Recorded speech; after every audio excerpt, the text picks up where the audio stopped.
Nous sommes toujours autant heureux que vous, mesdames et messieurs, de démarrer la journée ensemble. Bonjour et bienvenue à cette émission. Nous espérons que vous êtes en forme. Oui, nous aussi, nous le sommes, très en forme d'ailleurs pour vous tenir compagnie tout au long de cette matinée. Jennifer Sativi et moi sommes là pour vous semer la joie dans les cœurs et aussi pour vous apporter beaucoup d'informations, n'est-ce pas, Jennifer Sativi? Tout à fait. Vous avez bien commencé à le dire. Bonjour d'abord. Bonjour. Et bonjour également aux amis téléspectateurs. Beaucoup d'informations, beaucoup de joie. Nous allons danser et voilà, nous allons écouter de la musique. Danser, hein? D'accord, très bien. Nous allons rigoler. Moi, les téléspectateurs savent, je leur dis toujours, je vais me donner à ma façon dans ma danse. En tout cas, donc c'est un contrat entre nous. Vous allez danser et les téléspectateurs vont rigoler. En tout cas, nous sommes jeudi, nous parlons de santé aujourd'hui. Oui. Et vous le savez, nous sommes en juin, c'est le mois de la journée internationale de sensibilisation à l'albinisme, donc c'est le 13. Mais avant cela, nous allons en parler dans ce studio et parler justement de l'aspect santé. Oui, nous allons parler de l'albinisme qui est source de bien de maux pour les personnes qui en sont porteuses. L'albinisme, pourquoi doit-on voir ce mal comme une pathologie? Est-ce que les albinos sont des personnes différentes, des personnes hors du commun? Quels sont les problèmes de santé auxquels ils sont souvent confrontés, les difficultés auxquelles ils sont confrontés? Eh bien, nous allons en parler parce que ce sont également des êtres humains. Que faut-il faire pour les aider à mieux vivre et à mieux porter peut-être ce que, entre guillemets, on appellerait handicap? Eh bien, nous allons en parler sur ce plateau, Jennifer. Exactement. Et nos invités sont même déjà dans le studio. Nous aurons un dermato aussi qui va nous apporter son avis sur la question. Mais avant, nous irons découvrir les merveilles du Bénin. Ah oui, nous irons découvrir les merveilles du Bénin. Et vous savez, nous allons vous montrer aussi encore une autre facette de la cité lacustre de Ganvié, la Venise de l'Afrique, cette très belle cité. Nous allons vous la faire découvrir encore à travers ces images, les merveilles du Bénin.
La belle cité de Ganvié, hein? Oui, Vous avez pu voir, hein?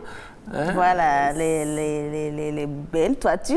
Les belles toitures, justement. Puis vous avez pu voir les touristes qui sont contents d'y être, de voguer sur le lac. Voilà, les restaurants intéressants et tout oui, ça. Oui, et ça vaut la peine d'y aller. Quand l'eau est au repos, vous pouvez voir les poissons nager, de gros comme de petits. De petits poissons. Franchement, hein, ça fait plaisir d'y être. Faites le tour, hein, comme nous autres. Nous avons déjà fait le tour. Et je peux vous certifier que Jennifer a finalement fait le tour. J'étais impatiente d'annoncer. Elle a effectivement été à Ganvier pour voir et elle ne voulait plus revenir à la maison. Vous ne croyez pas si bien selon dire. ce qu'elle m'a dit, et j'ai pu appeler qui de droit pour confirmer cela. Et la personne m'a dit oui, effectivement, elle n'avait plus voulu revenir à la maison. Je crois que nous avons fini la discussion. D'accord, vous allez faire comme Jennifer aussi très prochainement. Alors Jennifer, nous allons rire aussi un peu. Nous sommes déjà dans la dynamique, c'est comme ça, mesdames et messieurs. J'espère que vous aimez bien notre compagnie. Oui, vous allez l'aimer davantage. Vous connaissez certainement Jojo. Quand on parle de Jojo, aujourd'hui, le comédien. Oui, tout à fait. Ah oui. On a commencé à beaucoup le jouer sur notre émission. Ah oui, et il fait beaucoup rire. Franchement. Et ce matin, il va vous faire encore rire. Et justement, nous allons découvrir l'un de ses gags. Bon, chérie, c'est le nouvel appartement. 50 mètres carrés. Et pour toi et pour moi et le futur bébé. Bon, tu vas rentrer dedans.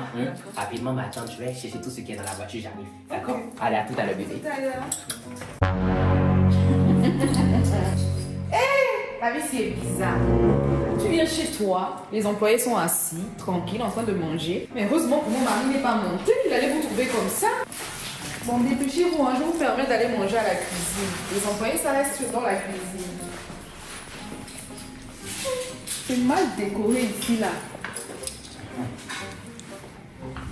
On nettoie pas bien, mais vous êtes encore là? Et puis, c'est têtu, ça se lève pas. On mange pas comme ça, à loco. Qui coûte cher ici en France? Aïe. Oh là là, ça va pas durer le manège. La dame de la maison est là maintenant. On va vous recadrer ici. Les employés qui ont les longues mèches comme ça. Maintenant, si ça tombe à mon mari, une indigestion, on va couper ça. Mais, bébé, j'ai oublié la clé, je sais pas par où, etc. Ah, maman, tu es déjà arrivée ici? Mais tu m'as dit que tu allais arriver ce soir, non? Hé, maman, tu as vu l'appartement, c'est pour toi. C'est en même temps pour toi ici. En fait, tu nous as bénis. Bon, en même temps, je vais profiter pour te présenter ma copine. Ah, c'est ma chérie Coco. Vous avez déjà fait connaissance? Oui, on a fait connaissance. Ah! Ma belle. Oui, maman. Ça va. Donc, comme ça, tu es la chérie de mon fils. Ah, oh, c'est ma chérie, hein. C'est celle que j'aime de tout mon cœur. En tout cas. Mais ta chérie, tout à l'heure, quand elle est arrivée, elle m'a traité de servante, c'est ça, non? Personnel de maison. Tiens, ma maman de servante. Elle dit qu'elle va tout changer dans la maison ici. Que tu n'as pas de goût. Que la maison est sale. Toi, ta bouche qui est noire comme ça, on dirait, en bas de marmite là. Toi, tu as dit que la maison de mon enfant est sale. Et puis, elle est de quelle race? Même, chérie, je te l'ai dit, faut. Elle est de quelle race? C'est chez eux là-bas au centre là. Au Gabon? Oui, oui. Mon fils, toi, tu ne sais pas que femme gabonaise est méchante. Mais voilà ça. Voilà la preuve. Voilà la preuve. Au lieu de prendre une femme camerounaise, une femme ivoirienne, une femme béninoise, une femme togolaise, tu allais prendre gabonaise. Avec sa taille, on dirait 3 pommes là. Ça là, c'est pour venir monter sur ma tête ici. Ah non, non, c'est pas la peine. Regardez là, là-bas. Élève-toi là-bas, tu vas sortir. Tu n'as même pas encore eu foyer. Ton foyer, tu n'as même pas encore bon frère. C'est toi, tu sais regarder là, là-bas, regarder sa taille. Ta bouche va te tuer une fois. Je ne veux plus la voir ici. Hein. D'accord, maman. D'accord, maman. Ok. Hé, assieds-toi ici, tu vas où? Je fais la. Elle ne connaît pas le chemin.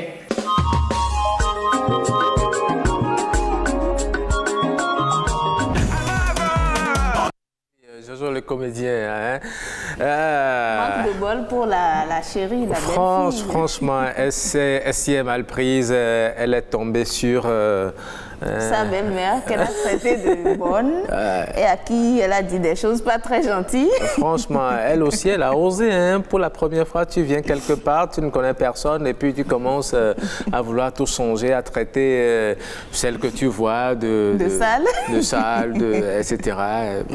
Quand même, bon, je pense que ça peut n'être que comédie. Hein. Ouais, c'est bon. On espère aussi. Hein. Moi aussi, j'espère. Sinon, quand même, il faut patienter, il faut avant de prendre la température au moins de l'environnement, tout saluer les gens, tout au moins. Mais la belle-mère ou bien la belle-mère entre guillemets aussi, elle en fait un peu trop. Pourquoi? C'est pas parce qu'elle est gabonaise qu'elle a une mauvaise femme, non. Hein? Non, mais il y a des femmes gabonaises qui ont un très bon caractère, qui sont très gentilles, qui viendraient là, qui la salueraient avec respect, tout ce qu'il faut. C'est pas parce que elle est venue se comporter comme ça qu'elle va généraliser. Mais vous soulevez un problème important. Vous savez, vu que c'est la première impression, il y a des belles-mères comme ça qui se disent les gens de là-bas sont comme ça. Oui. Malheureusement, c'est malheureusement. Hein, donc, chacun avec sa spécificité. Il ne faut pas tenir compte d'un exemple pour généraliser.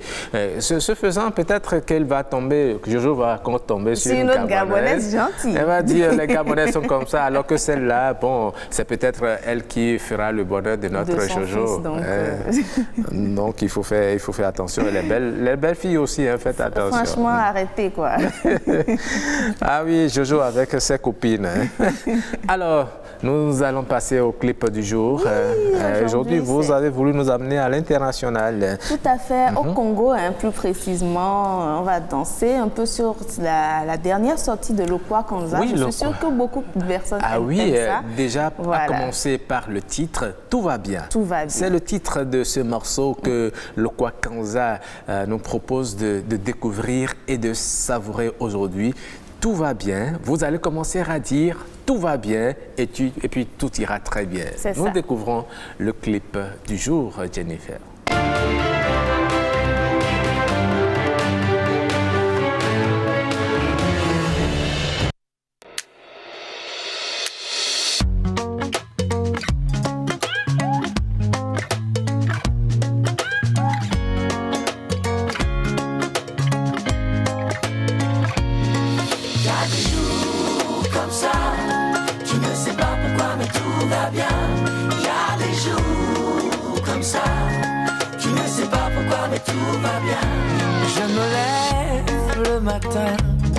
Le cœur uni à l'univers, plexus solaire comme un refrain. Tant d'une pause sur mes calvaires, chant de rose dans ma tête. Envie d'embrasser l'inconnu, penser à rien et faire la fête. Que du plaisir sur le menu. Il y a des jours comme ça, tu ne sais pas pourquoi mais tout va bien.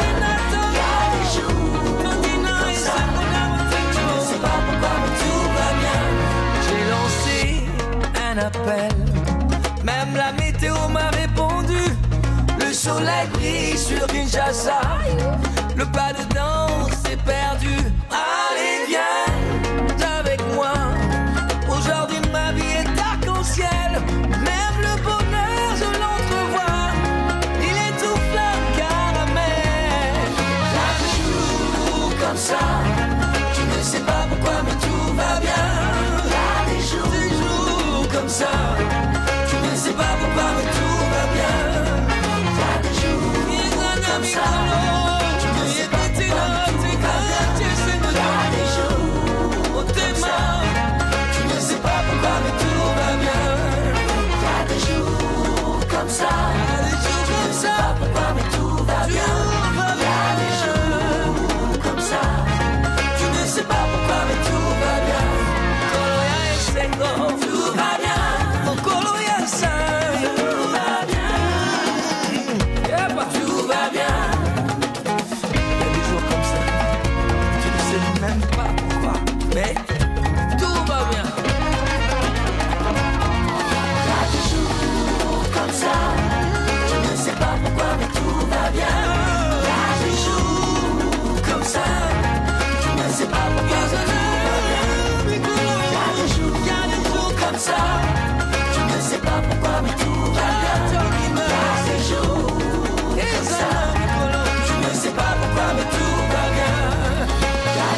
Voilà, donc, et voilà, c'était Lokwa Kanza qui nous chantait Tout va bien. Et tout va bien ici dans le studio, comme vous l'avez constaté. Nous, on chantait, on dansait, on rigolait. J'espère que... Ah oui, on prend toujours la vie du bon côté par ici. Hein. J'espère que vous le faites aussi chez vous. En tout cas, du côté de la régie, c'est pareil aussi. Voilà, donc après donc le clip du jour, mesdames et messieurs, nous allons installer le plateau de discussion et aujourd'hui nous parlons de l'albinisme et vous allez découvrir les invités que nous avons fait venir sur ce plateau pour nous parler de l'albinisme au Bénin.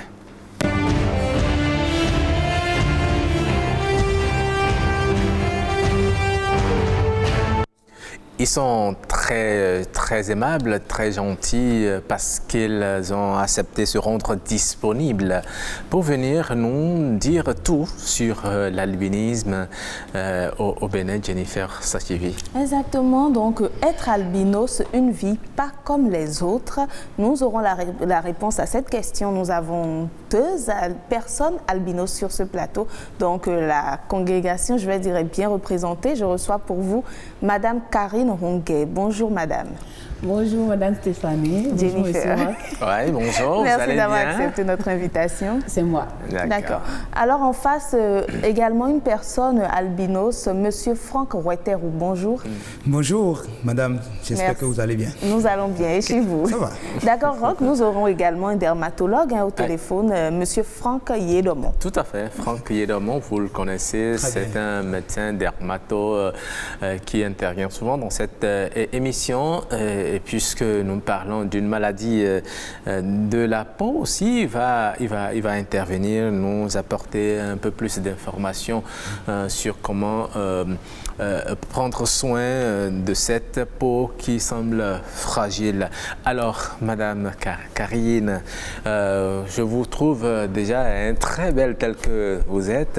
Merci. Est-ce que vous êtes fière de votre état d'albinos? Bon, je vais commencer par dire déjà, si tu me trouves belle, c'est parce que je suis fière de moi. On ne peut pas t'accepter si tu ne t'acceptes pas. Moi, je suis très fière de moi et je vous dis merci pour le compliment. Voilà, d'accord. Très bien. Vous êtes bien fière de vous, Ouais. Ça veut dire que vous vous aimez. Et Je suis albinos, c'est fière. Je me dis, si Dieu ne m'avait pas créé comme ça, wow, qu'est-ce que je serais. Dis donc, ça, c'est un très bel état d'esprit.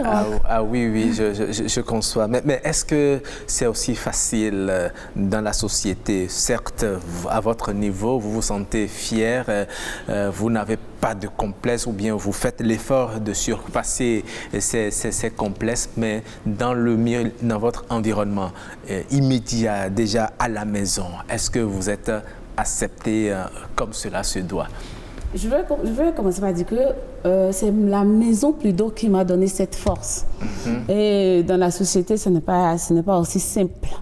Et je peux dire que cette force m'a accompagnée toute ma vie. C'est depuis la maison, c'est depuis l'enfance. Vous voyez, j'ai eu des parents quand même formidables, et une famille très ouverte d'esprit. Tout ça m'a beaucoup aidé, m'a beaucoup forgé. Mais déjà que je m'accepte, pour moi, c'est plus facile. Ouais. Mais je dis, ce n'est pas le cas de chez tout le monde. Chez tout le monde. Ouais. Il y en a qui ont beaucoup de problèmes, qui n'arrivent pas à s'assumer. Ouais. Je veux dire déjà que c'est la faute à leur famille, c'est la faute aux parents. Donc... Voilà. Et en société, quand les gens vous voient, ils se mettent à l'écart ou bien ils vous abordent. Comment ça se passe? Naturellement, non. Oui. Tout ce qui est différent, l'homme n'accepte pas facilement. Donc, me mettre à l'écart, bon, non, c'est pas radical. Oui. Je suis bien acceptée par beaucoup.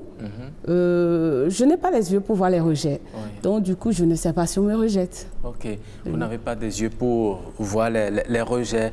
Étant donné que vous êtes femme, est-ce que pendant que vous étiez jeune, ou bien même tel que vous êtes aujourd'hui, je suppose que vous... Est-ce que les hommes vous approchent, vous font la cour? Oui. Bon, les hommes, beaucoup d'hommes m'approchent. Beaucoup d'hommes font la cour comme... Mais il faut être réaliste. Oui. Le tout ne sont pas de bonne foi. Il y en a qui vous approchent juste pour voir ce qu'il y a au fond. Oui. Il y en a qui vous approchent parce qu'ils sont émerveillés par une création de Dieu aussi exceptionnelle. Donc, c'est à nous d'avoir l'œil, d'avoir l'esprit de discernement, hein, et de prier chaque jour que Dieu nous éclaire et pour qu'on puisse reconnaître les vrais. Oui. Et c'est vrai qu'il y en a qui sont sérieux, comme vous l'avez dit, qui ne veulent pas voir ce qu'il y a au fond, ce qu'il y a en bas, et qui arrivent à fonder une famille, même avec des albinos. Là aussi, vous avez pu arriver ou bien c'est toujours un projet? Moi, je dis que mon cas est un peu délicat parce que moi, j'ai un enfant. Ah oui? J'ai un enfant, j'en ai 2. Ah oui. Donc, ils sont aussi albinos? Non. Non, mes fils sont noirs. Oui. Donc... votre mari, il n'est pas albinos? Je ne suis pas mariée. Ah, d'accord. C'est vrai que j'étais restée un peu. Le projet, c'était le mariage avec le père de mon enfant. Okay. Je ne sais pas ce qui s'est passé. Je dis c'est peut-être mon destin. On n'est pas arrivé au bout. Okay. Mais ce n'était pas le problème de l'albinisme, en fait. Okay, j'étais acceptée chez lui comme tout le monde. Hein.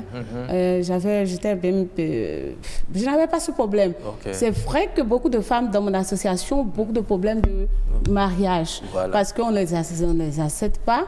Déjà, moi, je suis née d'une famille de 4 enfants. On était deux albinos. Okay. Ma sœur est décédée suite à un cancer de peau. Ma sœur aussi avait son copain. Il n'y avait pas de problème. Donc nous, on peut dire quand même c'est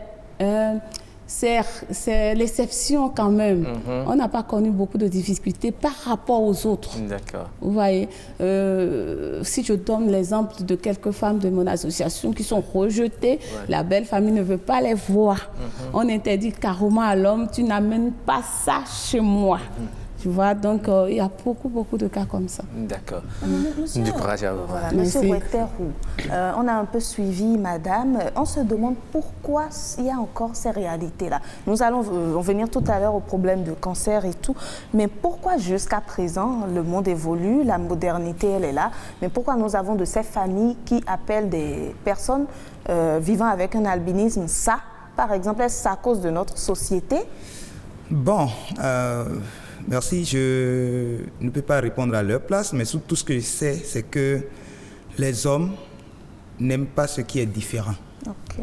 Et puisque tout le monde est noir et nous, on a un teint différent, cela peut ne pas être de goût des gens. Donc, leur première réaction ne m'étonne pas.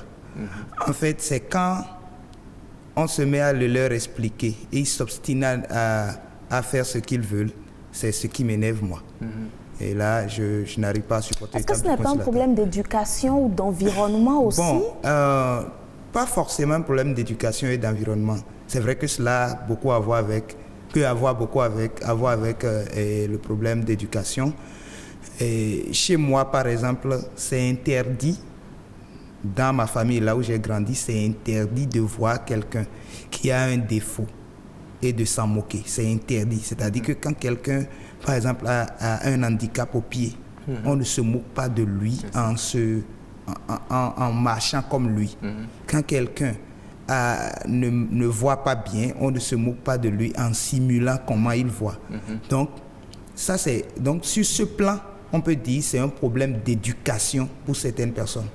Pour d'autres, ce n'est pas forcément un problème d'éducation. Ils sont curieux et ne savent pas comment s'y prendre. Okay. Et pour ça, ils peuvent dire des choses pour que la personne puisse parler ou bien pour que la personne puisse avoir une réaction. Le problème, c'est que la réaction que l'autre doit avoir n'est pas prévisible.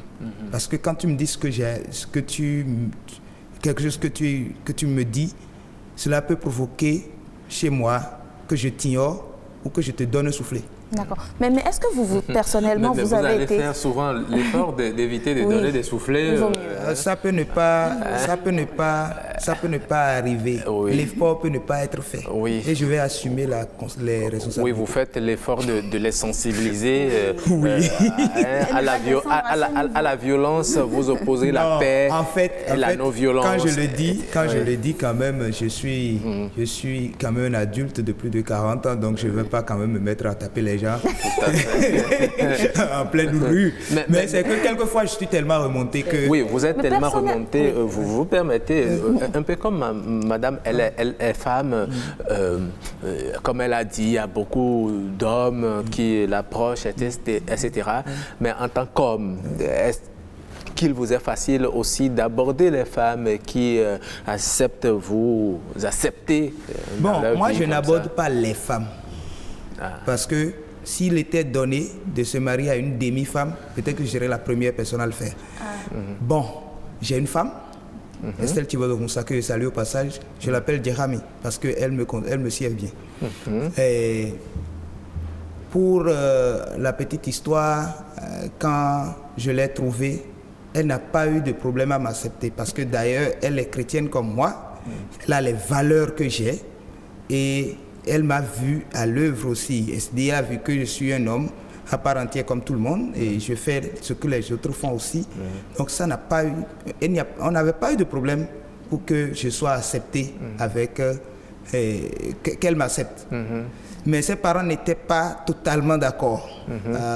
C'est vrai qu'elle était chrétienne aussi, qu'il était chrétien aussi, mais il y en a parmi eux qui ne voulaient pas parce que je suis mauvais, mais parce que, bon, la différence...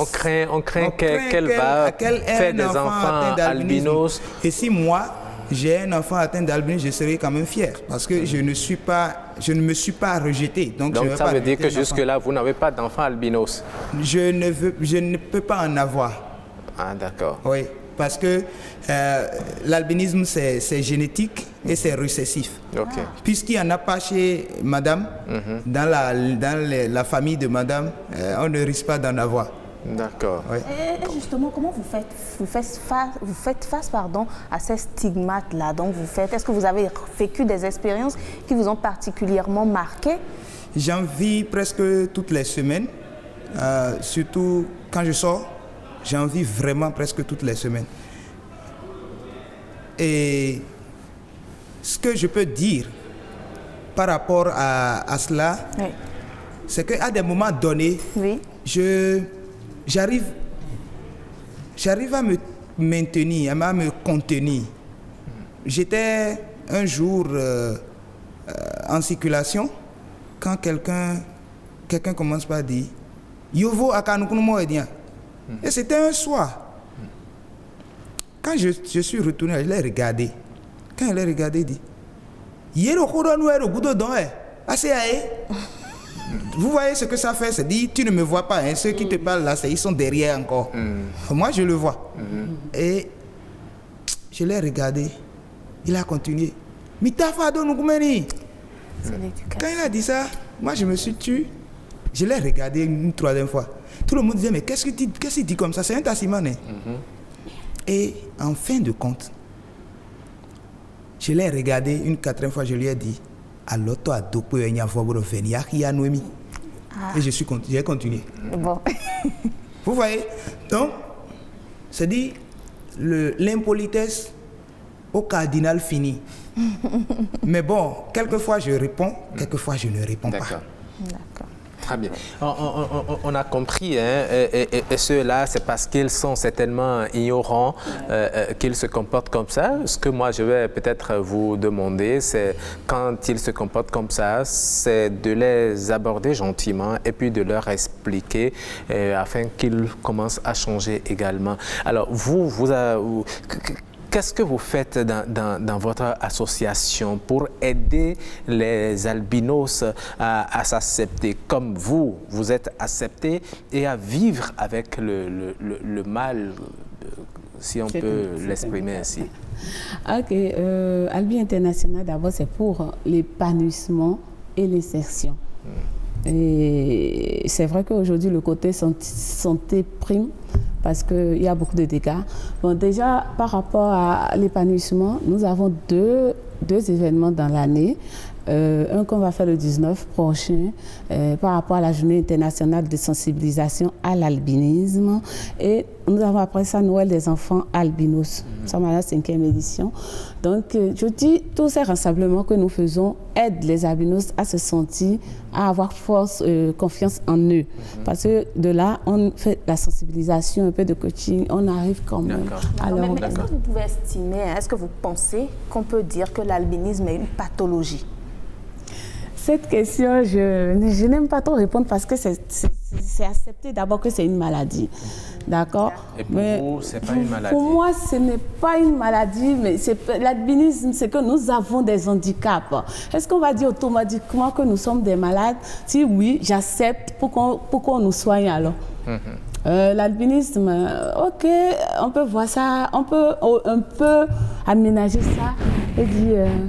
Nous avançons comme tout le monde, on a des malades, on a des bobos, c'est vrai, mais est-ce que c'est automatiquement accepté que c'est une pathologie? Mais plutôt des mots peuvent en découler, si je vous comprends, c'est ça? Bien sûr, c'est comme un peu crasser le sujet, ne pas... Oui, mais les mots qui peuvent en découler, généralement, on voit sur le corps des blessures, des plaies, justement, et pas... Au même moment, on voit certains albinos qui n'ont aucune tache sur leur corps, et on entend souvent dire que c'est parce que leurs parents ont respecté leur totem qu'ils n'ont pas fait ci, n'ont pas fait ça. Qu'est-ce qui cause justement ces blessures que vous portez sur le corps? Voilà, nous portons des blessures par ignorance. Parce que déjà, à la base âge, on doit enseigner aux parents, on doit les éduquer. Moi, je pense que le problème, c'est la base qui est faussée. Parce que aujourd'hui, nous, dans notre association, quand tu fais un bébé albinos, on commence par pas suivre avec toi. Et on te donne des conseils. Quand vous commencez par dire, ne laisse pas ton enfant promener sous le soleil.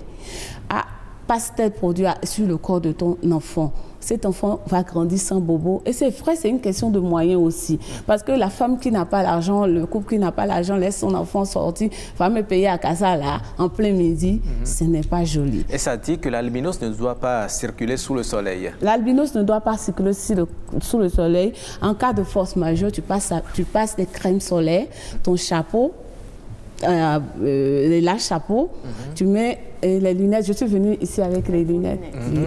Tu mets les lunettes pour te protéger. C'est vrai que la crème solaire ne protège pas à 100%. Mais ça t'aide quand même à ne pas avoir les bobos comme vous le dites. Moi aussi, moi qui suis ici, j'ai été victime de ça. C'est pas ignorance. Quand j'étais enfant aussi, je me baladais tout le temps sous le soleil.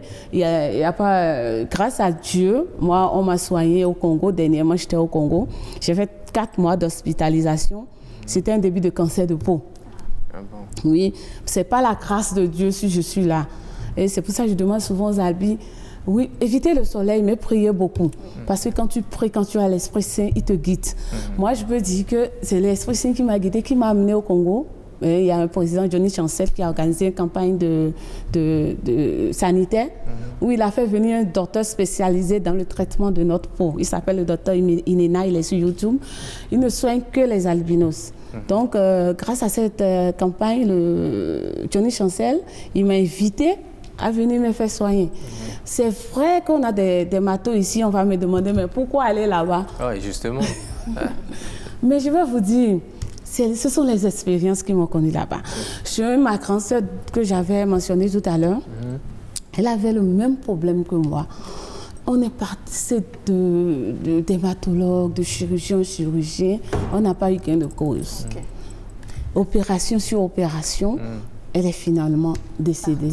D'accord. Monsieur Roitero, j'aimerais savoir, on nous dit souvent, Roch a dit, il y a des peaux qui sont sans le moindre problème, mais beaucoup qui sont très fragiles, très sensibles, et on nous dit que c'est un mal, permettez que je le dise, des personnes riches. Parce que quand tu n'as pas l'argent, tu es exposé, tu peux partir à tout moment, tu souffres à tout moment. Est-ce que vous êtes de cet avis-là? D'abord, j'ai 2 choses à dire. La première, c'est est-ce que l'albinisme est une maladie? Je vais dire oui. D'accord. Oui, parce que elle ne permet pas à ceux qui...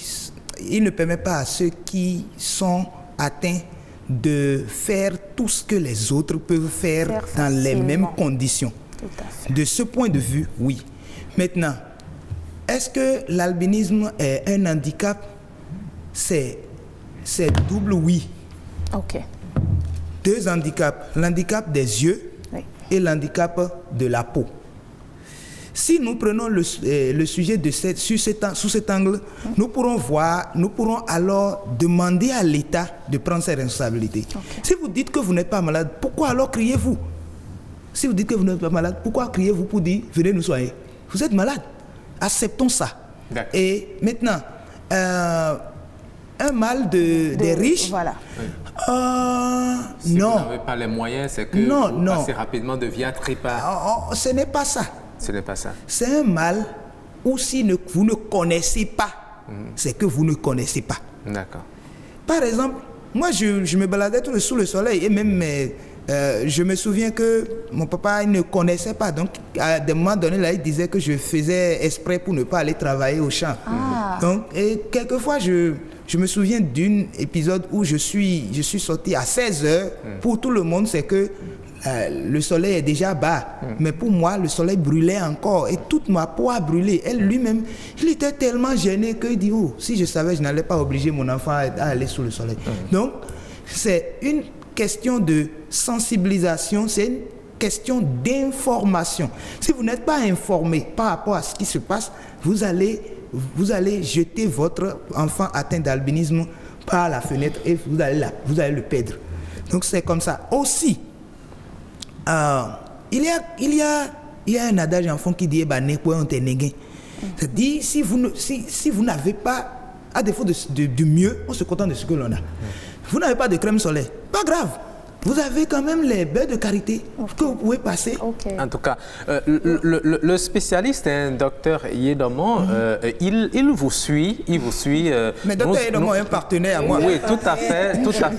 Et il vous suit, il est en ligne, on ne l'invite pas encore. Nous allons le maintenir en ligne pour qu'il puisse suivre tout ce qui se dit sur ce plateau et suivre la Vox Pop, le regard que les citoyens portent sur les personnes albinos atteintes d'albinisme. Eh bien, nous allons regarder.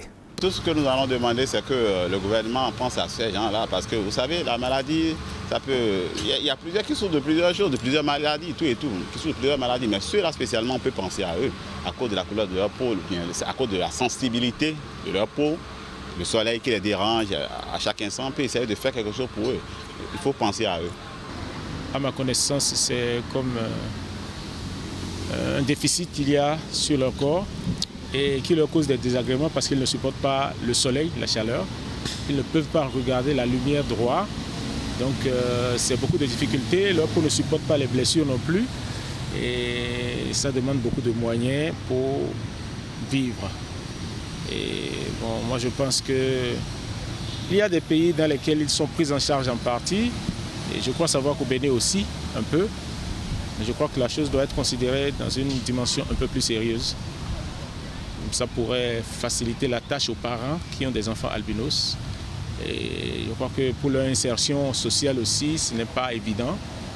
Et pourtant, ce sont des personnes qui ont des facultés mentales assez en place. Ouais, parce que j'ai un petit qui est albinos dans ma maison, c'est l'enfant à ma soeur, qui est très intelligent, mais bon, qui ne peut pas se permettre de s'amuser comme tous les autres enfants parce qu'une petite blessure peut devenir très grave parce que ça demande beaucoup de moyens pour l'entretenir.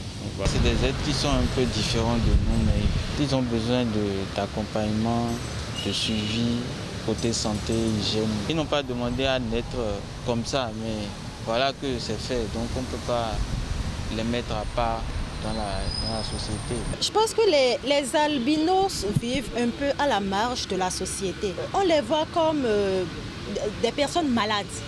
On les voit comme des personnes malades qui sont nées avec la mauvaise pigmentation, des personnes avec qui on ne peut pas se mettre en couple par exemple, puisque tout le temps il faut soigner de petites maladies, soit c'est le cancer de peau, soit c'est autre chose. A priori, ces personnes ont du mal à approcher les autres parce qu'ils voient dans les yeux, qu'ils les regardent, ils se voient tout le temps malades. Ce serait quand même bien qu'il y ait des ONG, qui aident les albinos pour les prendre en charge un temps soit peu, déjà la scolarité, déjà la santé primaire. Et voilà des réactions de nos concitoyens. Avant de passer tout à l'heure à Dr Yedomo, je vous invite à réagir rapidement sur ce que vous avez entendu, Madame Kark. Oui, bon, il y en a qui ont quand même touché le fond, c'est-à-dire l'albinos a besoin de suivi. Il y en a qui ont quand même exagéré. Nous avons des blessures comme tout le monde, mais on arrive à soigner. Tant que ce n'est pas le cancer, c'est guérissable. Vous voyez. Donc moi-même qui suis ici, j'ai été opérée à 4 endroits de mon corps, dernièrement. 4 endroits de votre corps? Oui, même à l'œil comme ça, j'ai été opérée. Oh, oui. Mais je ne porte pas de blessure. Donc quand il dit que les albinos ne portent pas, c'est un faux problème. Donc nous avons aussi les problèmes de vue. Il faut quand même qu'on mentionne ça.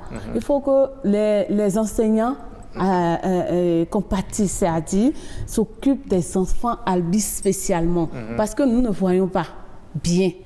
Donc, quand il s'agit d'écrire au tableau, nous ne voyons pas l'écriture de la craie. Moi, on m'a renvoyé en classe de CE2, j'ai été renvoyée. J'ai passé 1 année à la maison. Je suis allée mes parents étaient obligés de chercher une autre école pour que je puisse. Mais j'ai eu trop de problèmes. Ce qui fait que je n'ai pas beaucoup étudié. Je n'ai même pas mon bac. Mais ce n'est pas l'envie qui me manquait. Donc, moi, je dis, on doit sensibiliser. Mais vous vous exprimez très bien. Merci. C'est une grâce alors. C'est une grâce. Oui, Franck, rapidement, votre réaction, c'est pas encore Franck Yedomo, c'est Franck. Ne réagissez pas encore, docteur. Oui, Franck, vous êtes... D'accord, je salue le docteur Franck Yedomo, un ami personnel. Non, il ne réagit pas encore. Il ne veut pas réagir maintenant. Ok, je pense qu'ils ont dit, certains ont touché le fond, comme le dit la collègue. Et comme j'ai l'habitude de le dire au niveau de nos formations des enseignants, les enseignants sont les autres parents de des enfants atteints d'albinisme. Si eux, ils ne s'occupent pas d'eux, qui va le faire? D'accord, très bien.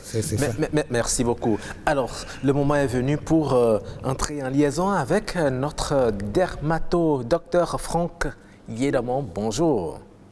Bonjour, comment vous allez? Ouais, nous allons très bien. J'espère que vous avez suivi le débat ici. Je vous laisse laisser en ligne exprès. Effectivement. Voilà. Alors, nous parlons, comme vous le savez déjà, de l'albinisme. Dites-nous, est-ce qu'on peut dire que l'albinisme est une pathologie? Oui, absolument. On peut dire que l'albinisme est une pathologie. Je vois qu'on a déjà beaucoup décrit des choses. C'est une pathologie qui est une génodermatose parce que c'est une atteinte en fait de génétique, d'accord, qui oblige ces sujets-là en fait à ne pas avoir de mélanine et donc de ne pas avoir de protection solaire. Et donc, si on sait que même les sujets normaux, donc au fil des années, avec l'intensité du soleil, peuvent avoir des altérations au niveau de la peau, même quand on est normal. Chez les sujets albinos, c'est quelque chose de très grave, parce que ça affecte non seulement le système tegumentaire, la peau, mais également le système oculaire. Ce que moi je pense dans cette histoire, c'est vraiment rester à côté des personnes vivant avec l'albinisme. Et pour moi, c'est vraiment la photoprotection. Parce que en général, nous, on fait le suivi des pathologies qui arrivent chez les personnes vivant avec l'albinisme de façon gratuite. On reçoit plusieurs associations. Oui. Allô? Et qu'est-ce que vous appelez photoprotection? Voilà, je pense qu'on aurait beaucoup d'intérêt à imposer la photoprotection vestimentaire, c'est-à-dire obliger toute personne vivant avec l'albinisme à avoir, par exemple, une camisole vestimentaire, c'est-à-dire on peut aller même jusqu'au voile intégral. Pourquoi je dis cela?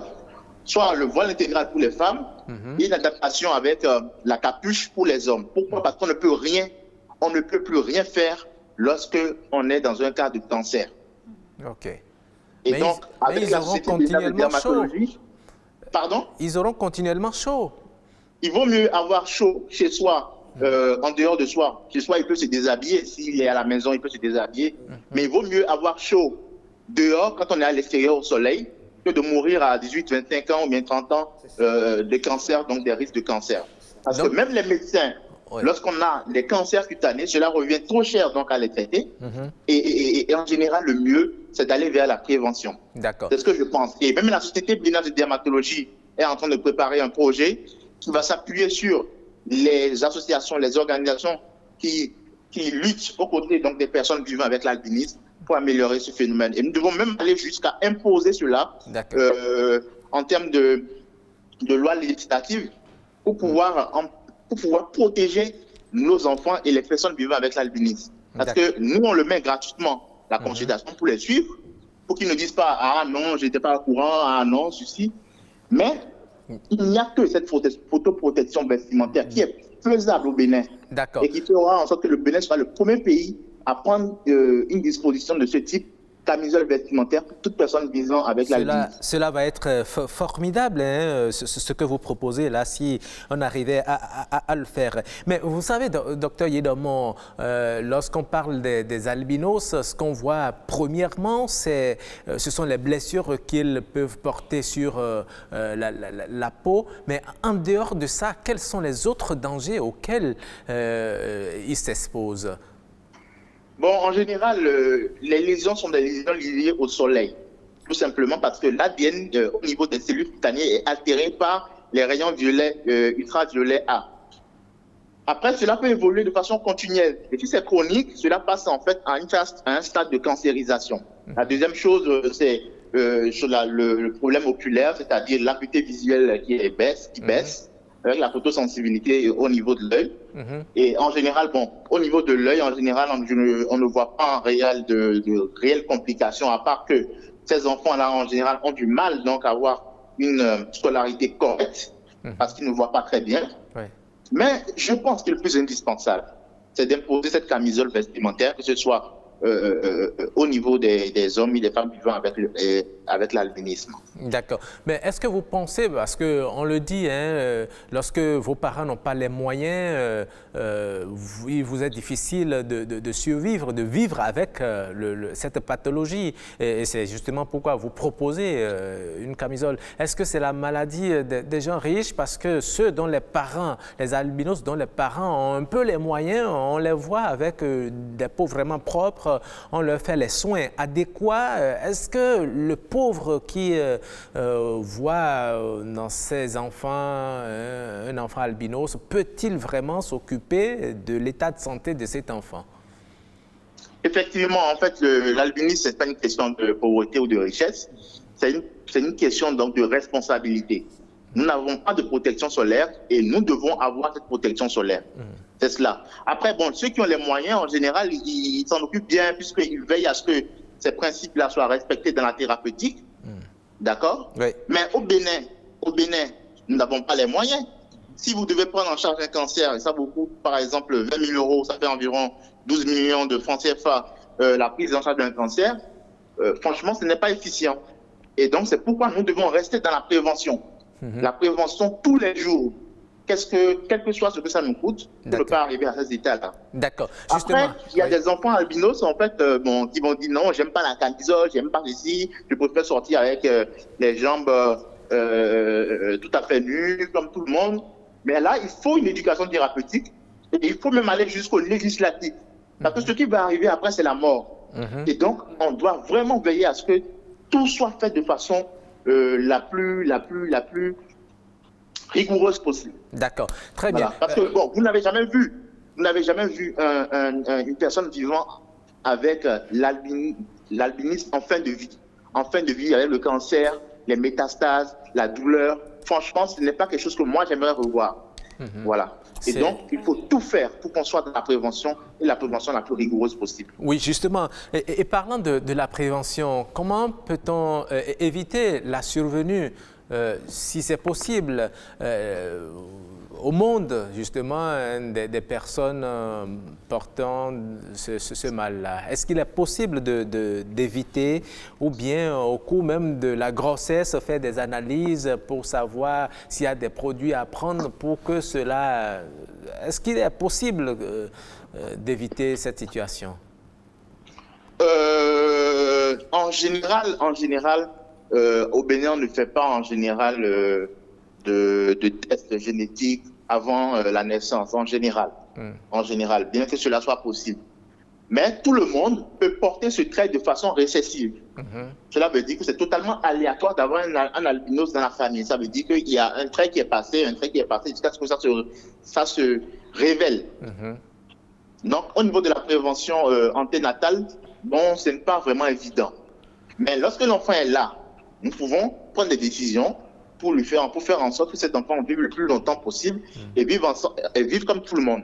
Et cela passe par l'application des crèmes solaires, la photoprotection vestimentaire et également donc le suivi régulier. Et c'est pourquoi nous, en notre cabinet, en privé, nous mettons la consultation gratuite et nous accompagnons les associations de personnes en fait vivant avec l'albinisme pour pouvoir détecter rapidement tout érythème et le traiter avant qu'il ne se complique. D'accord. En matière de crème solaire, tout à l'heure, Madame Karine Hongue, que vous connaissez certainement.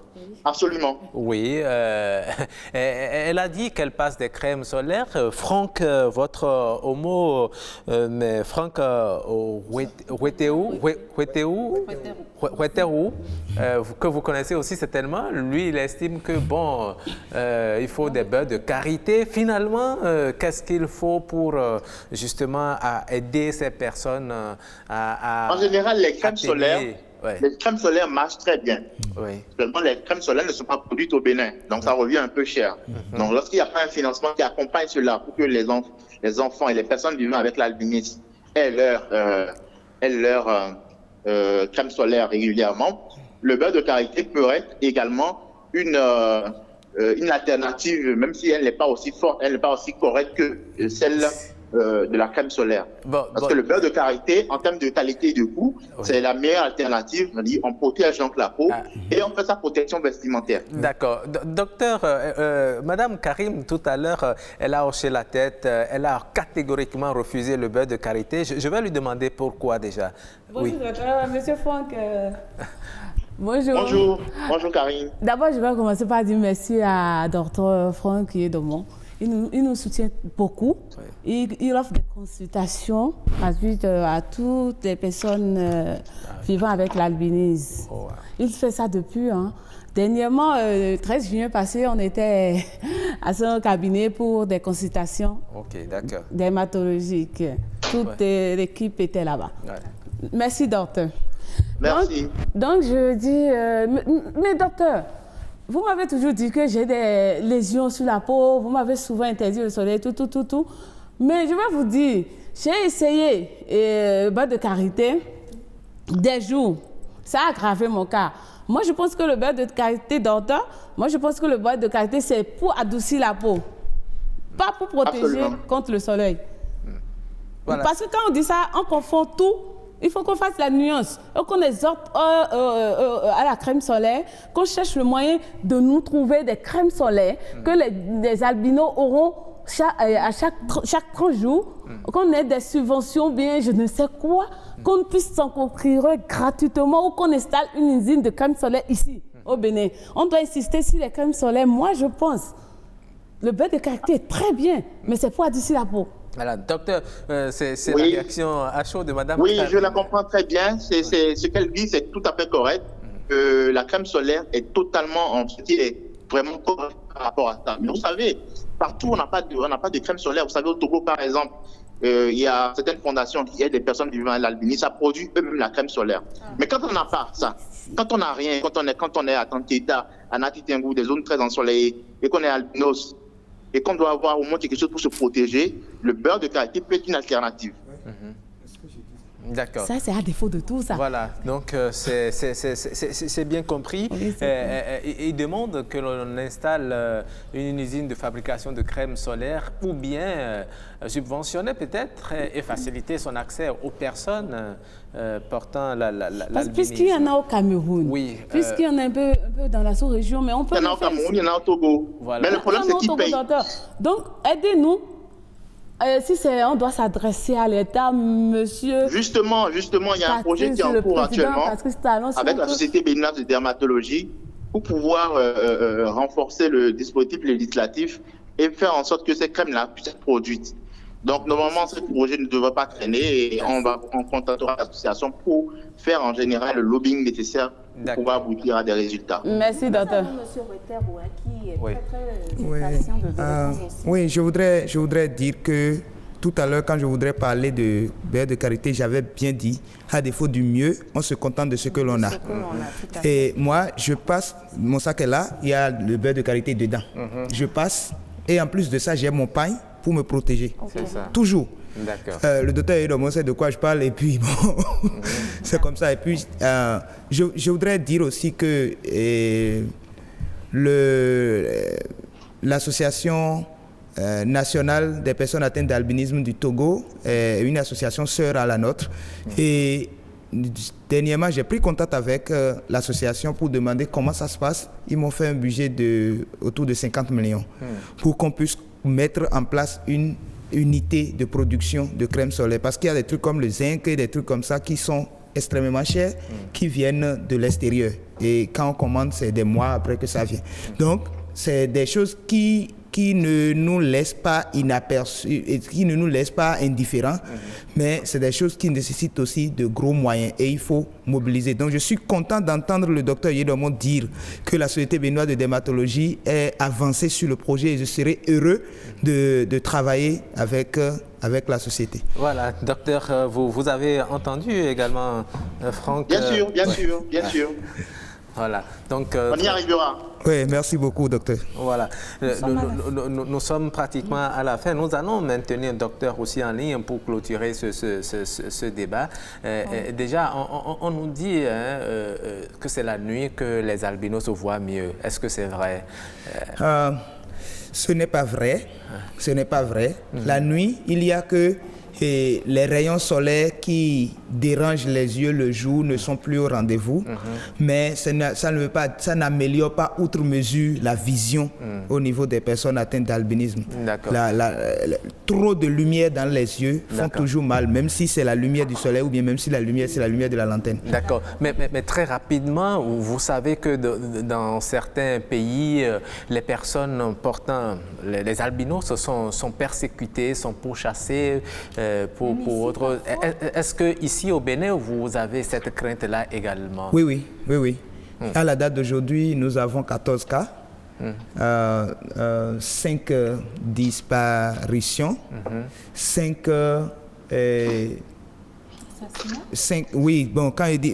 disparitions, 5 assassinats manqués et 4 atteintes à l'intégrité physique. D'accord. Donc ça, c'est le dernier en date, c'est il y a 2 ans, où il y a un monsieur atteint d'albinisme qui est mesuré à la quarantaine ou bien non la cinquantaine environ, qui s'est porté disparu et on l'a plus jamais revu. Donc vous devez conclure parce que nous sommes complètement à la fin déjà. Bon, je vais dire 3 choses. Première chose, c'est que les personnes atteintes d'albinisme sont des hommes comme tout le monde, comme des personnes comme tout le monde. Deuxième chose, c'est que les personnes atteintes d'albinisme doivent d'être protégées, de se protéger contre les rayons solaires et de protéger leurs yeux au besoin aussi. Et troisième chose, c'est que le cancer de la peau, c'est-à-dire les problèmes de plaies sur la peau, quand ça commence, il vaut mieux que ça ne commence pas. Actuellement, je gère un cas où je suis en train de mobiliser de l'argent pour pouvoir soigner un certain Nestor que vous voyez sur les réseaux sociaux. C'est vraiment difficile pour nous de mobiliser de l'argent et on souffre beaucoup pour le faire. Autant prévenir que de vouloir guérir. D'accord, merci beaucoup à vous, Franck. Madame Karine Onguet. Est-ce que c'est un mot de fin? C'est carrément un cri de détresse que je lance. Je lance comme ça à l'État, Monsieur Patrice Guillaume Athanas Talon et sa femme, la première dame, Madame Clotilde Talon, qu'ils penchent un peu sur le cas des albinos parce que les albinos meurent faute de soins. Le docteur en ligne, le docteur nous a fait beaucoup, il nous a parlé des projets en cours. J'aimerais qu'ils jettent un regard, qu'ils jettent un regard sur tout ça, qu'ils apportent leur soutien. On en a besoin. Vous avez vraiment besoin de soutien. Oui, docteur Yedomo, vous aussi, vous avez 30 secondes pour votre mot de fin. Oh, je pense que mes chers amis qui sont sur le plateau, Madame Ronguet et Monsieur Franck Onsa et tous ceux qui sont là, ils font vraiment le job de sensibiliser. Moi, je peux que les encourager et que cette sensibilisation continue et qu'on ait beaucoup moins de cas de cancer au Bénin. D'accord. Merci beaucoup, docteur. Très bonne journée à vous.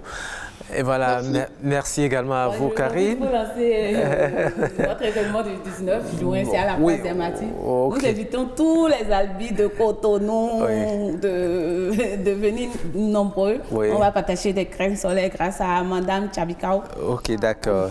Très bien, merci beaucoup. Madame Dolores Chabikao. Voilà, le message est passé. Merci beaucoup. Merci à vous aussi. Nous allons marquer une pause pour souffler un peu le temps. Bienvenue au Bénin. Paysage verdoyant, relief multiforme, faune et parc naturel, plages ensoleillées, cité balnéaire ultra moderne, rythme au corps, rite au cœur, vestiges et reliques d'une histoire séculaire, brave peuple, biens et personnes sécurisées. Le Bénin, terre de culture et de riches traditions, vous offre de grands moments de découverte et d'évasion. Venez visiter mon beau pays, le Bénin. Il vous surprendra. Bénin, miroir de l'Afrique.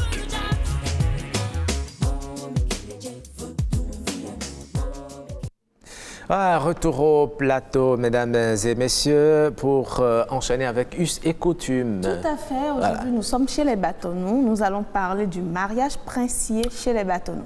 Le mariage princier chez les Bâtonnous. Ah oui? Comment le prince se marie? Comment la princesse se marie? Le baptême plutôt. Le baptême? Oui, le baptême plutôt. C'est pas le mariage, c'est le baptême. Bon, le baptême. Le baptême, comment on baptise le prince à la naissance. Ok, nous allons découvrir cela.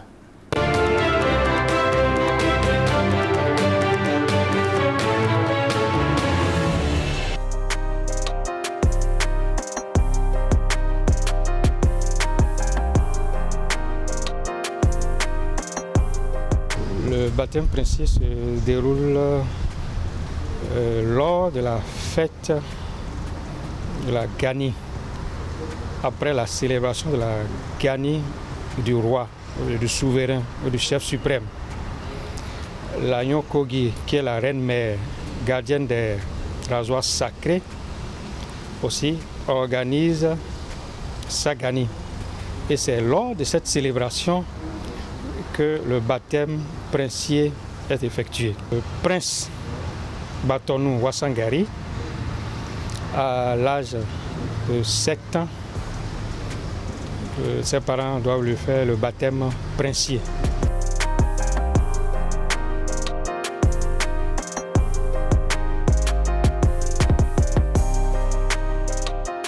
À cette célébration, donc, les princes de plusieurs dynasties sont présentés à la reine-mère. Les parents déjà apporté des noix de cola à la reine-mère. Donc c'est une de ces noix de cola qu'elle prend, qu'elle mâche, elle prononce des paroles incantatoires et qu'elle crache sur la tête du prince. Et on lui met une partie de cette cola-là mâchée sur le front. C'est après ça que la reine-mère prononce le nom et les trompettes et les tam-tams résonnent.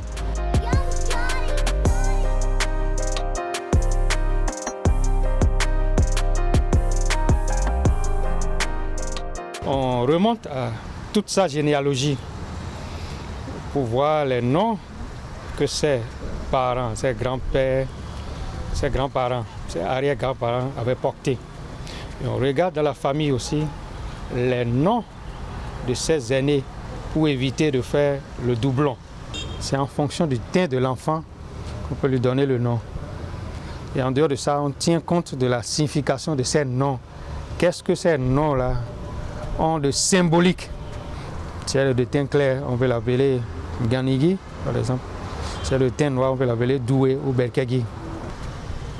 C'est après vérification de tout ça que le petit prince se met à genoux et il rampe. Il a une manière de ramper devant et c'est dans ce mouvement-là qu'il se déplace vers la reine-mère.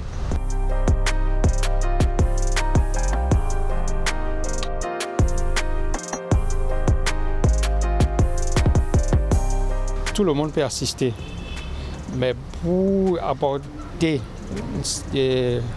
la sacralité à cette cérémonie, donc la reine-mère, la gardienne des rasoirs sacrés, doit être entourée des joueurs de trompette, des griots et des batteurs de tam-tam pour donner toute la solennité à cette cérémonie.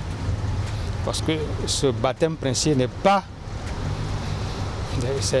ça relève du sacré. Ça consacre un nom princier au prince. Donc il rentre désormais dans le rang des princes.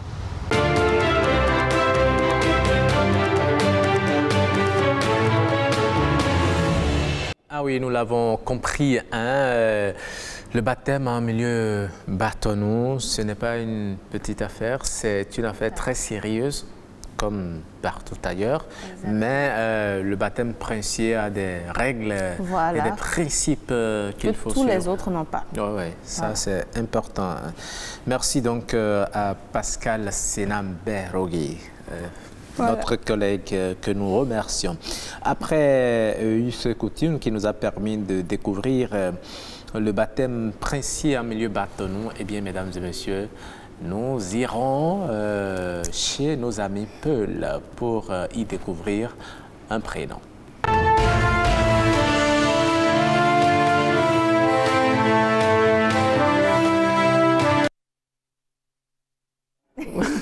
C'est bien. Vous allez bien? Bonjour. C'est bien. Mais à l'heure, là, bon, Nopinde, ça peut marcher. Nopinde, c'est bon. Voilà. En tout cas, nous sommes contents de vous revoir. Hein. Les téléspectateurs ont beaucoup demandé après vous.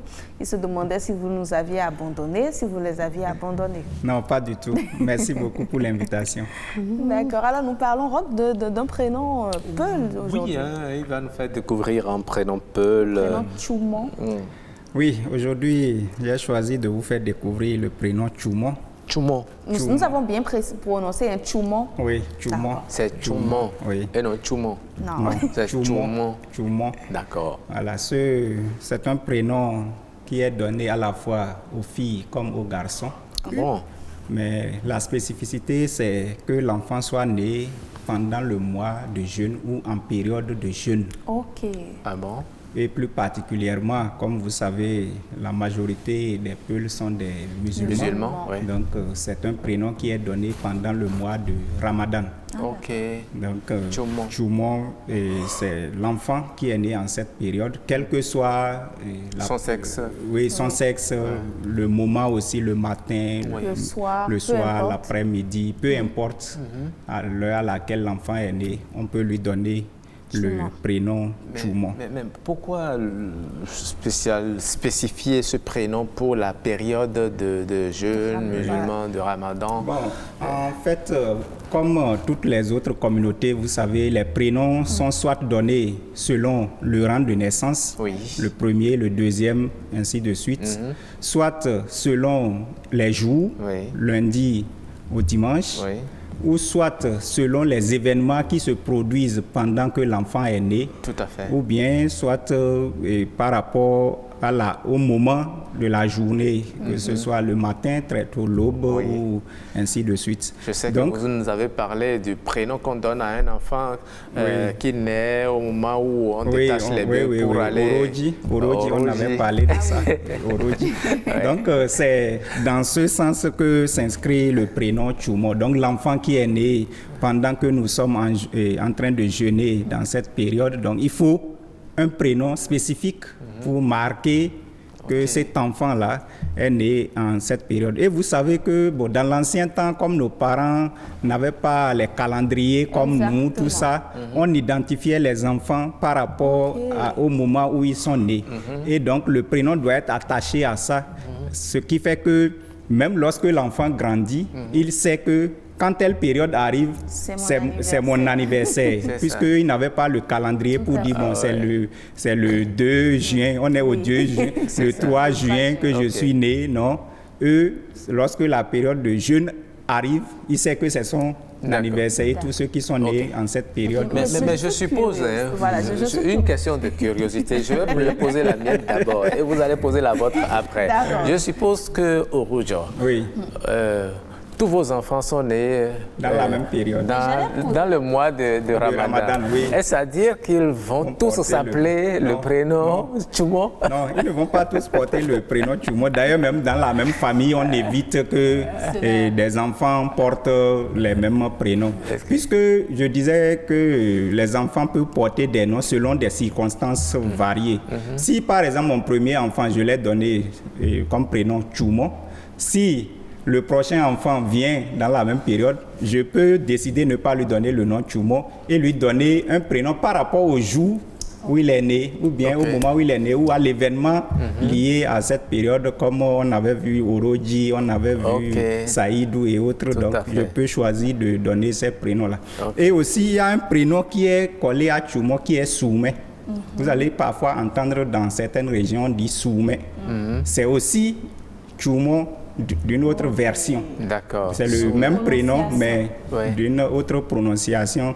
Soumé, c'est aussi le prénom de quelqu'un qui est né en période de jeûne. J'allais demander si c'était des jumeaux, mais j'ai déjà eu ma réponse. Mais Chumo, est-ce qu'on peut savoir ce que ça veut dire? Oui, Chumo, en fait, c'est une modification, bien une transformation de la prononciation du jeûne. Le jeûne en Fulfulde, c'est Soumé. Soumé.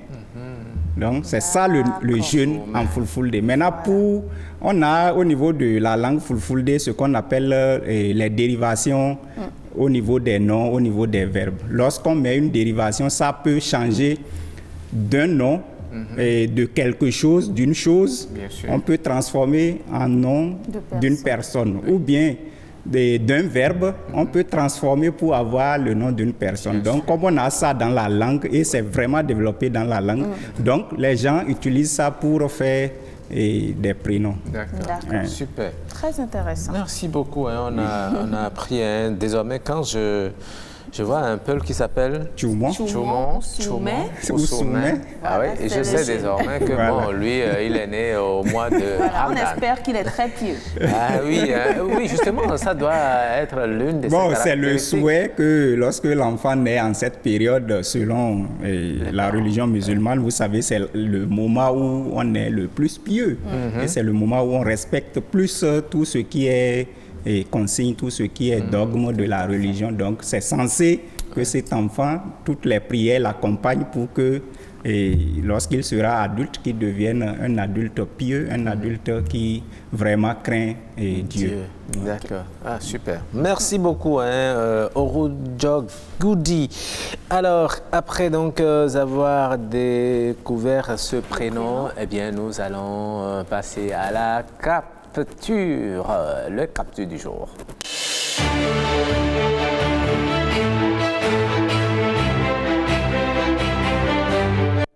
La capture du jour, Jennifer Sativi. Oui. Bon, vous voyez 3 jeunes passagers d'un véhicule, apparemment. Apparemment, ils allaient à un show. Vu la façon dont ils sont habillés, franchement. Ah oui, hein, donc, ce sont les jeunes. Puis voilà. Sur l'image, il est écrit quand le conducteur commence à accélérer et dit la vie n'a plus de sens. Quoi? Vous voyez sur leur visage?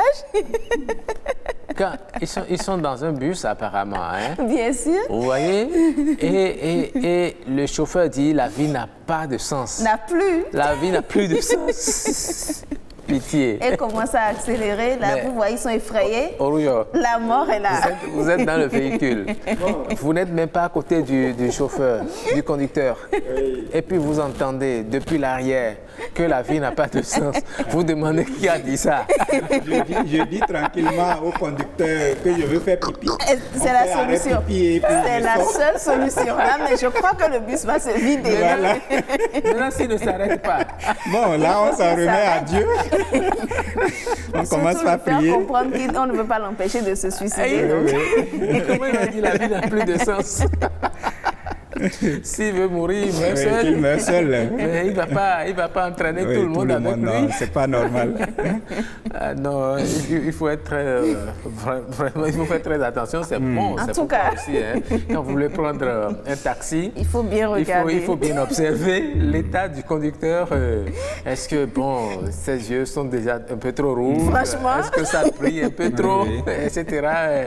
Si possible, l'approcher pour voir si on peut sentir légèrement l'odeur de l'alcool. Ce sont des tests qu'on peut faire rapidement.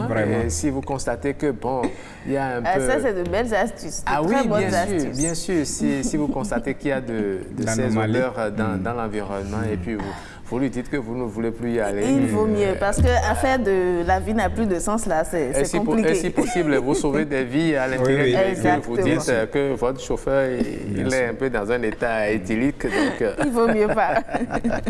Vous auriez fait œuvre utile. Merci beaucoup. Merci beaucoup, Roujo. On se voit demain. On se voit demain. On a du plaisir à être avec vous. Merci beaucoup. Et spécialement, bonjour à la communauté Peul. Merci surtout d'avoir choisi nos pindés. Vous voyez, c'est une histoire d'amour. Un jour, vous allez amener sur le plateau du lait de vache et on va boire problème. le matin. Je vais l'amener. D'accord, avec la prochaine fois alors. Allez, bonne journée à vous. Merci. Alors, Jennifer, après... Instant écho. Après capture, nous allons passer à l'instant écho. Je ne sais pas si vous avez déjà mangé la pastèque et si vous savez qu'on est en période de pastèque. Oui, la pastèque, j'en mange beaucoup. Parce qu'il y a cette période, vous avez déjà mangé? Il y a beaucoup d'eau dans la pastèque. En cette période, vous en amenez même en conférence et puis... Pourquoi vous vendez le secret? J'en mange quelques morceaux. Oui, parce que c'est très bon pour... C'est la saison aussi de récolte. Et puis, il y en a. Oui, vous en savez toujours quelque chose. Oui.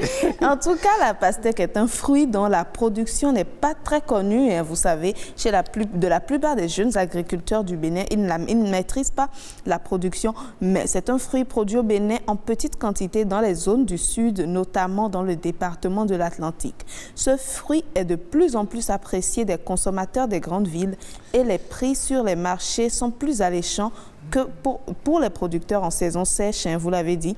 Produire la pastèque a de nombreux avantages et c'est une culture qui a une assise populaire de plus en plus grande.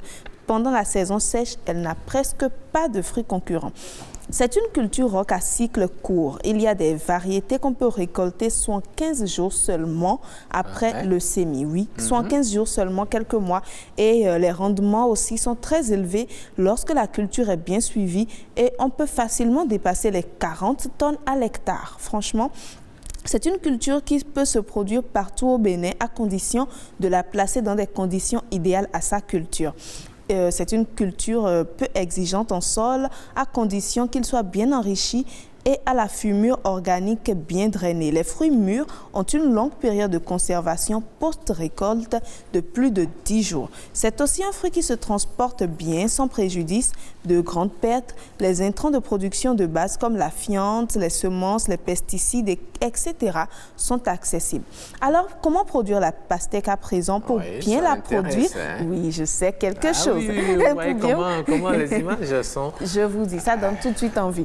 Donc, pour bien produire produire la pastèque, il faut choisir un site d'accès facile, bien exposé à la lumière et de préférence situé à proximité d'un cours d'eau. Il faut aussi s'assurer que 2 ou 3 ans auparavant, ce qu'on appelle les solanacées, tomates, piments, pommes de terre, et etc., ou les cucurbitacées, là on parle de concombre, melon, courge, n'ont pas été cultivés sur cette parcelle 2 ou 3 ans auparavant, avant votre production. Et c'est pour ça que les terrains vierges et les vieilles jachères sont les plus indiqués. Dans les cas exceptionnels, en cas de manque d'espace, on peut cultiver sur des terrains pareils, des parcelles nouvellement récoltées, en prenant soin d'éviter les anciennes lignes de semis. La pastèque évolue bien sûr les terrains plats en saison sèche, mais pour les saisons de pluie, il vaut mieux un terrain avec une légère pente qui facilite un bon drainage et évite à la pastèque d'avoir les racines noyées dans l'eau. Donc, pour maximiser ces recettes dans la production de pastèque, avis à tous les producteurs, pour maximiser ces recettes dans la production de la pastèque, il faut choisir les variétés de pastèque appréciées des consommateurs précoces, oui, c'est vrai que cette résistantes. variété que nous voyons, elle est un peu rare sur le marché. Vous voyez. Oui, c'est l'autre variété que nous avons. Exactement. Souvent. Donc, sachez choisir si vous êtes producteur. Je ne dis pas que vous l'êtes. En tout cas, voilà, c'est comme vous l'avez dit, ce qui est très rare et qui est prisé. Pourquoi ne pas investir dans cette race-là, dans ce format-là, et l'investissement de départ élevé pour l'agriculteur moyen? C'est l'un des avantages qu'on peut en tirer. Oh, c'est super bien intéressant. Hein? Très intéressant. Et vous savez, aujourd'hui, pour acheter un fruit de pastèque, vous connaissez le prix, non? Bien sûr. Vous l'achetez habituellement à combien? Ça dépend des formes. On peut en trouver jusqu'à 200, 300 parfois quand on a les bons circuits. Je crois vers Ouida, on peut en retrouver à 150, 125. Quand c'est très petit. Après le post-péage de Arroson, il y a un marché de fruits là. Vous prenez la route en allant vers Alada, Zeplak. Vous avez également un marché de fruits là. Vous voyez, en ce qui concerne les marchés, je crois qu'on va se référer à vous. Voilà, ils en produisent. Ce sont des localités qui produisent beaucoup de pastèques et vous allez là-bas, vous pouvez en trouver pratiquement à toutes les saisons. Oui. Vous en trouvez là. Lorsque ce n'est pas sa saison, c'est un peu cher, tout simplement. Mais bon, si vous aimez prendre de la pastèque et puis ne pas investir? Vous donnez la mise et puis vous l'achetez pour votre plaisir. Tout simplement. Ah oui, mais vous savez, vous savez comment on mange la pastèque? Moi, personnellement, je la mange en enlevant les pépins. Non, il ne faut plus faire ça. Pas ce qui est recommandé. Ne faites plus jamais ça. Il faut la manger avec les pépins parce que les pépins sont comme des vermifuges. Ah oui, important. Très important. Donc, commencez à essayer de manger la pastèque avec les pépins. Merci beaucoup. Merci. Et si on passait maintenant rapidement à quoi déjà? Oui, Jojo revient. Il revient avec sa troupe dans une autre histoire. Ah, Jojo dans une autre histoire. Oui, on va le retrouver, hein, Jennifer. Exactement. Appelez-le. Jojo, venez. Rock vous appelle. On peut dépasser ses parents comme ça. Tu peux pas mentir comme ça. Va dans ta chambre, tu es puni. Dépêche-toi. De toute façon, maman, tu m'emmerdes. Tiens, bébé. C'est pas qu'on est méchant, mais il faut que tu arrêtes de mentir. C'est pas bon. Une femme ne ment pas. C'est pas bien. Quand on te punit, c'est pas pour ton mal. C'est pour que tu sois une grande dame demain. C'est ça. C'est pour soigner ton éducation. D'accord? Il faut que tu arrêtes de mentir. Une femme doit dire la vérité. Même peu importe le problème, tu dis la vérité. Quel que soit le souci, tu dois toujours dire la vérité. On sera toujours fiers de toi. D'accord? Tu vas promettre de dire la vérité? Promis. Tu vas toujours dire la vérité? Promis. Sûr? Oui. Ok, d'accord. C'est la fille à son papa.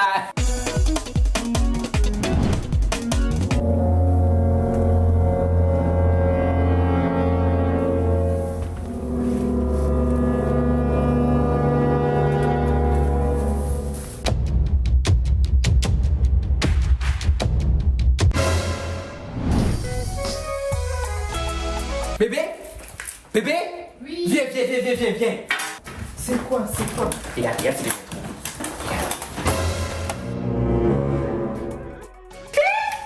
de l'argent. Je vais ça où? J'ai trouvé ça quand je me promenais en bas. De l'argent, chérie. Et on est devenus riches. Quel problème problèmes tu as aujourd'hui?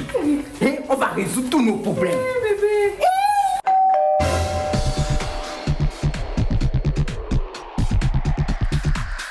Ah, Camille. Comment tu vas?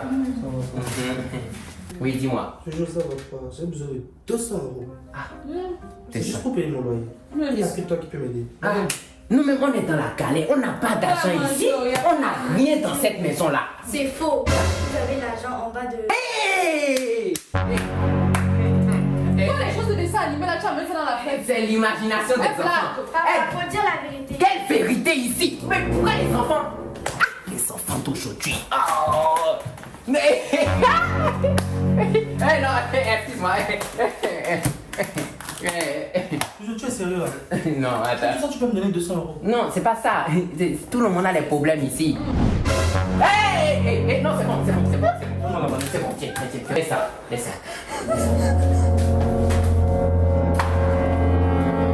Toi, à genoux ici. Va te mettre à genoux là. Et vous ne pouvez pas appliquer les éducations au bon moment. On t'a dit de dire la vérité, mais... Ah. Il y a des circonstances où il faut mentir. Plus un geste. Les mains sur la tête. Posez la mallette au sol. Vous êtes en état d'arrestation, monsieur. Debout. Ça fait des mois qu'on vous cherche. Recherchez la personne à la tête de ce trafic. Bougez pas. Quel trafic? Il y avait un émetteur dans la mallette. Cette fois-ci, on vous a. T'aimes, lève-toi. Fais chauve-souris. Bébé, lève-toi. Ça veut dire quoi ça? C'est quel genre d'enfant qu'on nous envoie souvent? Vous venez nuire vos parents. Toujours nous nuire, nous créer des problèmes. Désolée, papa, maman. Oh, viens, on y va, bébé. C'est pas moi. Amène-le. Allez.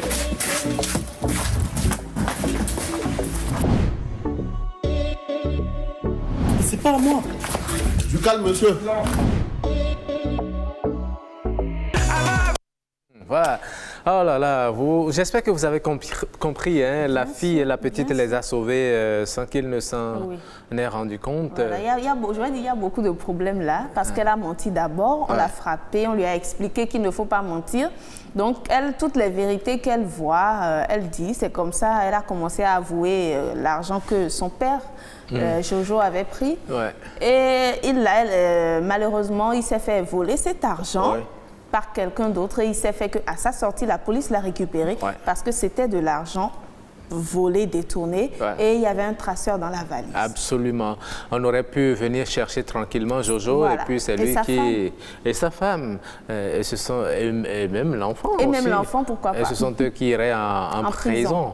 Mais Jojo, lui aussi, hein, il a vu la mallette, il ne sait pas qui l'a déposée là et puis il ramasse la mallette. Moi, on m'a dit, hein, tu vois, si ça ne t'appartient pas, tu ne prends pas. Voilà. C'est l'éducation qu'il faut donner aux enfants. Exactement. Quelque chose qui ne t'appartient pas, tu ne le prends pas. Oui. Tu laisses tranquillement. Je suis d'accord avec vous. C'est un bel exemple. Hein? Tout à fait. On pouvait facilement l'attraper, le foutre en prison alors qu'il n'en sait rien et lui se dit qu'il a ramassé une mallette. Il aurait perdu cet argent et on allait lui imputer la responsabilité de tout ce qui avait été détourné qu'il n'a peut-être pas utilisé. Exactement. Donc, voilà. Donc c'est peut-être quelqu'un qui a volé la mallette et l'a jetée quelque part là pour brouiller la piste. Exactement. Et voilà. Donc lui, bêtement, il ira faire la prison comme ça. Hein?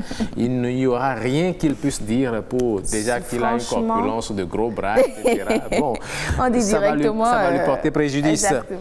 Alors, c'est déjà pratiquement la fin de cette émission. Nous allons retrouver encore Lokwa Kanza, n'est-ce pas? Exactement. Tout va bien. Tout va bien. Franchement, tout va bien. Tout va bien. Et tout va bien. Toujours. Comme vous l'avez constaté, du début jusqu'à la fin, tout va bien avec notre réalisateur. Ouais. Tout va bien avec notre équipe technique. De l'autre côté, avec Terence Bata, et puis notre réalisateur Timothée Ronton, et puis tout le reste, tout va bien. Allez, on savoure, tout va bien de Lokwa Kanza.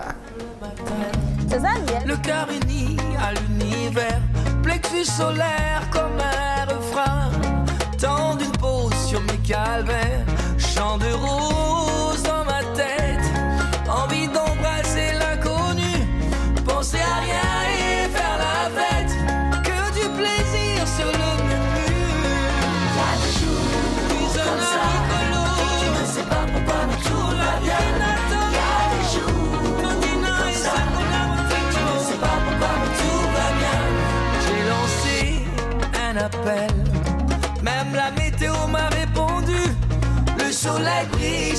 Kinshasa. Le pas de danse est perdu. Allez, viens avec moi. Aujourd'hui, ma vie est arc-en-ciel. Même le bonheur, je l'entrevois. Il est tout flamme caramel. Chaque jour comme ça, tu ne sais pas pourquoi, mais tout va bien. Il y a des jours comme ça, tu ne sais pas pourquoi, mais tout va bien. Il y a des jours comme ça, tu ne sais pas pourquoi, mais tout va bien. Il y a des jours comme ça, tu ne sais pas pourquoi, mais tout va bien. Il y a des jours comme ça, tu ne sais pas pourquoi, mais tout va bien. Il y a des jours comme ça, tu ne sais pas pourquoi, mais tout va bien. Koloya et Sengo, tout va bien. Koloya et Sengo, tout va bien. Tout va bien. Il y a des jours comme ça, tu ne sais même pas pourquoi, mais tout va bien. Il y a des jours comme ça, tu ne sais pas pourquoi, mais tout va bien. Il y a des jours bien. Tout va bien et tout ira bien pour vous. Toujours, mesdames et messieurs, c'est la fin de cette émission. Merci de l'avoir suivi. Toute l'équipe technique se joint à nous pour vous dire merci et vous demande de prendre le rendez-vous encore pour demain à partir de 6h30 pour suivre votre matinale Nopinen. Jennifer Esmeralda et moi, nous serons toujours là. Toujours, dans le même plaisir. Bonne humeur. Allez. Tout va bien, Rock. Tout va bien.